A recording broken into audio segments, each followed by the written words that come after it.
Hello everyone. So now that we've discussed the basic structure and types of memory, the chapter then turns to discussing the connection between our memory and our brain. So our memories are stored in various locations in our brain, and some parts of our brain are more heavily involved in memory.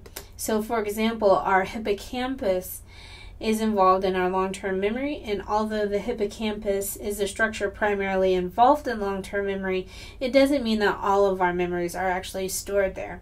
And so memories are stored in a variety of locations in the brain, and sometimes they are tied to sensory experiences like smell or taste.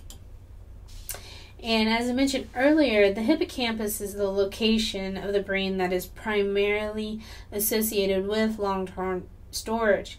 The hippocampus really acts as an index that links all of the separate pieces of information together so that we can remember them as one single memory. And just like an index or a Rolodex that you may use to hold business cards or phone numbers, the hippocampus brings all of those separate memories together.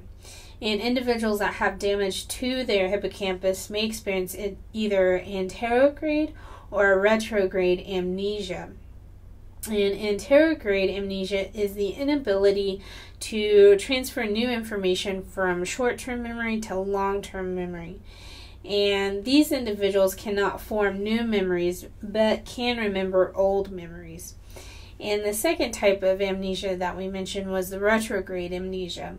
And with retrograde amnesia, this is the inability to retrieve information acquired or learned before a particular date. And this usually occurs after an injury or surgery. And these individuals experience difficulty recalling past information. So any information that was learned before that event or before that surgery. And with this one, we see the case of HM, who had his hippocampus or temporal lobe removed to prevent seizures. And so what they found is that he did well on IQ tests. He could repeat telephone numbers with no problem, and etc. But he couldn't remember anything before 1944 when he went through the surgery to have parts of the hippocampus removed. And so this type of amnesia, again, is retrograde. So if he was not able to encode new memories after the operation, he would be experiencing anterograde amnesia. His short-term memory, what they found is that it was just fine, and his long-term memory was okay. But we just said that part of his hippocampus was removed, so why is his long-term memory okay? So this helps scientists and researchers figure out that the hippocampus isn't used to store long-term memories, but instead different types of memories. So again, it's acting as that index and bringing all of those separate pieces of information together. So these different type of memories like visual, auditory, emotional content are all stored in different parts of the brain, and the hippocampus is the one that brings all of those pieces of information and all of those memories together. And so an additional function of the hippocampus is in the consolidation and reconsolidation of memories. And so consolidation of memories, this leads to the memory being stored in your long-term memory. And this occurs when you repeat the memory over and over again, such as talking it over with friends, thinking about it, and sleep. And researchers have demonstrated the benefit of getting a good night's sleep or rest in helping to consolidate information. So this is one thing to think about, maybe cramming for an exam, why that may not be the best option when you're trying to wake up the next day and remember all of the information that you learned from that past 4 weeks or just that one night of studying. And so cramming for an exam the next day is probably not the best idea, again, when you're not able to fully encode all of that information that you are learning and that you're reading, and you're not able to consolidate or really let that information just sink in, really is what consolidation is about. And so after we've encoded all of this information, memories are in a fragile state that can be disrupted, and if it is, we can lose specific memories or specific information that's related to those memories. So memories become vulnerable to disruption again when they're recalled, and this is a process that we go through, or our brain goes through, called reconsolidation. So interestingly, research is currently examining the role of reconsolidation in being able to eliminate painful memories by reminding individuals of traumatic events that they had been through and injecting a drug while the memory is being held in mind. So this is obviously a bit controversial, though. There's a lot of ethics that go into this, and it's almost getting into the realm of a futuristic sci-fi movie with the type of information that we're learning from research and how memory has this role in reconsolidation and consolidation. So here, what we see is that the text discusses the biological makeup of memories. And originally, research was conducted on the sea slug Alicia. And when the slug was shocked, it retracted its gills. And when the sea slug was shocked again a few seconds later, it retracted its gills more quickly. So when shocked a few hours later, it was slow again, and this was believed that the sea slug did not remember to retract its gills when shocked. So if it was shocked over and over again for a length of time, it responded more quickly to those shocks for days or weeks. So the multiple shocks were enough for the sea slug to encode it onto its long-term memory.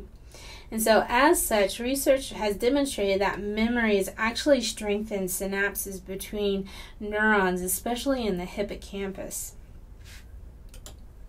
And with this repeated shock stimulus sent through the slug's nervous system eventually strengthened those connections that were activated, and this is what is called long-term potentiation. And so long-term potentiation allows for easier communication between more neurons and the ability to encode onto long-term memory. So the sending neuron releases glutamate, and glutamate attaches to a specific receptor called NMDA. And when the glutamate attaches to that NMDA receptor on the postsynaptic neuron, then the NMDA receptor gets excited or activated, and this causes a long-term potentiation to occur.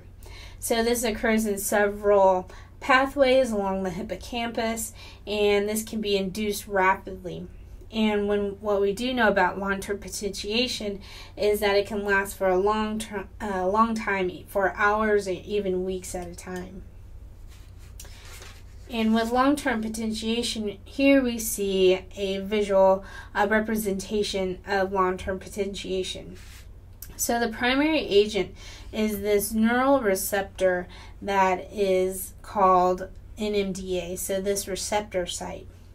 And the NMDA receptor influences the flow of information between neurons by controlling the initiation of that long-term potentiation in most hippocampal pathways.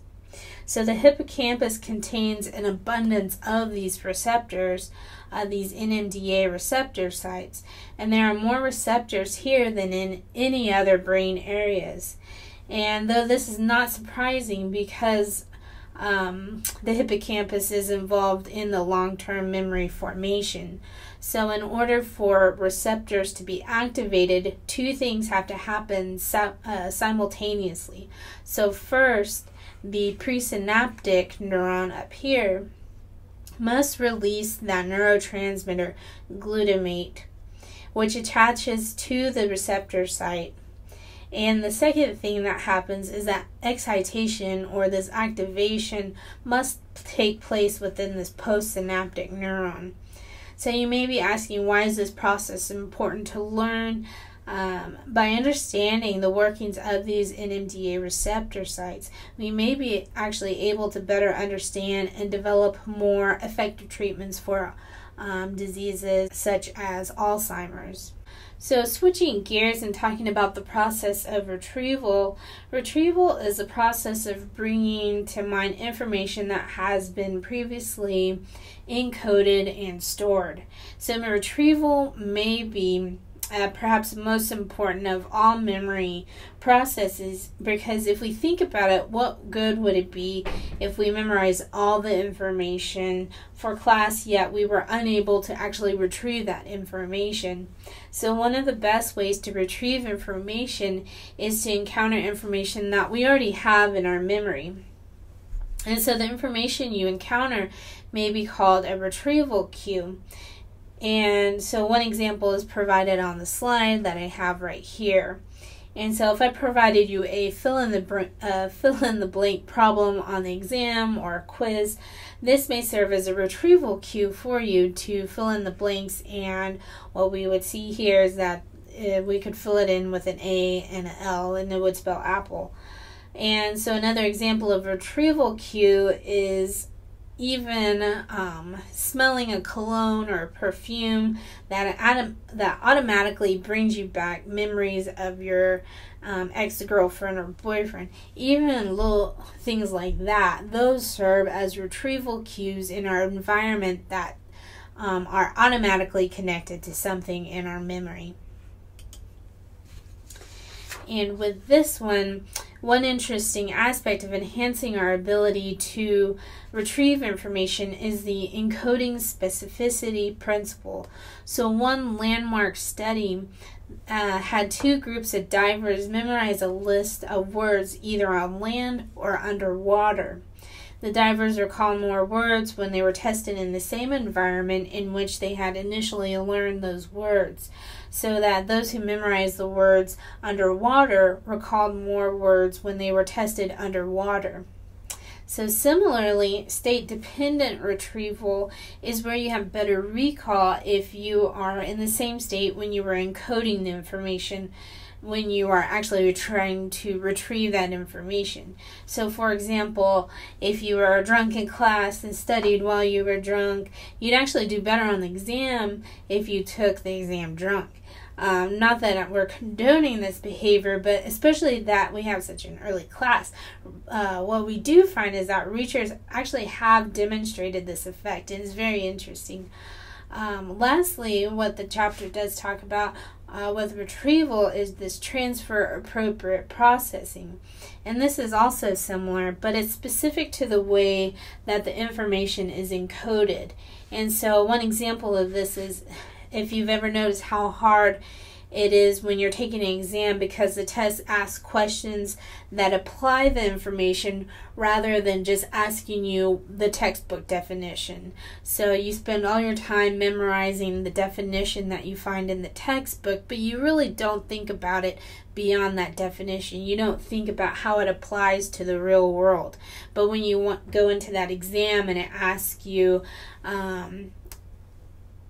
particularly how to actually use that term in the real world, you may be sitting there and having a hard time trying to think about what that concept actually means. And so with this is because we're focused on memorizing the definitions rather than how it applies to the field in which we're studying. So that's really why in class we not only talk about the definition, but try to think about the function of that concept. Why is it related to psychology, and why is it important to study that concept, and try to make it not only more practical, but how can we really think about that concept and get at a deeper understanding and deeper level of what that concept really means. And so with this, the act of retrieving a memory can actually strengthen the memory, especially long term, like taking this intro course and then taking the developmental psychology and then going on to taking an abnormal psychology course. Each time you retrieve and encode new information, these memories become stronger. However, retrieval can also cause forgetting as we can see in an retrieval-induced forgetting. So when we're actively trying to recall a piece of information, say during an exam, our frontal lobe, or even more specific, our working memory, is ignoring all other memories or things that are going on around us in our environment to recall that specific piece of information. This is why when you're trying to remember something and there's noise in the background, or someone coughing during an exam, or even people talking in the background, that's why it really affects our ability to recall, or just trying to focus in on one task. That's why we see or have observed that we do have that difficulty when we're trying to focus. Here we see brain scans of the differences between our short-term memory and the frontal lobe, and where we're actually trying to recall a memory versus our long-term memory in the hippocampus, and trying to remember an old memory, maybe from childhood. And so that wraps up the second section of Chapter 6.